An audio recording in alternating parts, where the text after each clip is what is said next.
The Book of 2 Kings. Chapter 16 verse 1-20. In the 17th year of Pekah the son of Remaliah, Ahaz the son of Jotham king of Judah began to reign.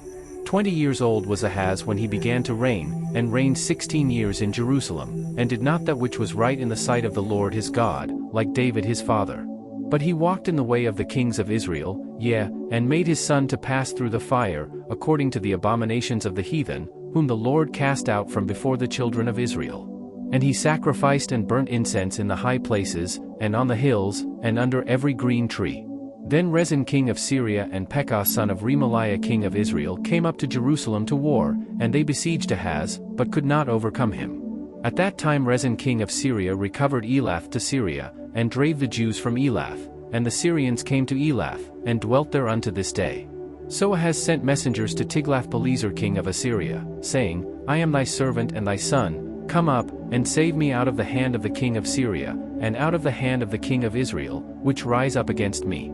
And Ahaz took the silver and gold that was found in the house of the Lord, and in the treasures of the king's house, and sent it for a present to the king of Assyria. And the king of Assyria hearkened unto him, for the king of Assyria went up against Damascus, and took it, and carried the people of it captive to Kir, and slew Rezin. And King Ahaz went to Damascus to meet Tiglath-Pileser king of Assyria, and saw an altar that was at Damascus, and King Ahaz sent to Uriah the priest the fashion of the altar, and the pattern of it, according to all the workmanship thereof. And Uriah the priest built an altar according to all that King Ahaz had sent from Damascus, so Uriah the priest made it against King Ahaz came from Damascus.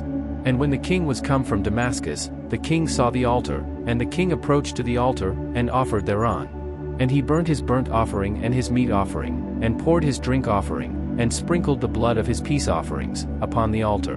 And he brought also the brasen altar, which was before the Lord, from the forefront of the house, from between the altar and the house of the Lord, and put it on the north side of the altar. And King Ahaz commanded Uriah the priest, saying, Upon the great altar burn the morning burnt offering, and the evening meat offering, and the king's burnt sacrifice, and his meat offering, with the burnt offering of all the people of the land, and their meat offering, and their drink offerings, and sprinkle upon it all the blood of the burnt offering, and all the blood of the sacrifice, and the brasen altar shall be for me to inquire by. Thus did Uriah the priest, according to all that King Ahaz commanded.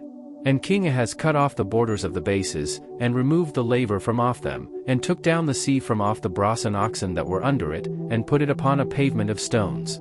And the covert for the Sabbath that they had built in the house, and the king's entry without, turned he from the house of the Lord for the king of Assyria. Now the rest of the acts of Ahaz which he did, are they not written in the book of the Chronicles of the kings of Judah? And Ahaz slept with his fathers, and was buried with his fathers in the city of David, and Hezekiah his son reigned in his stead.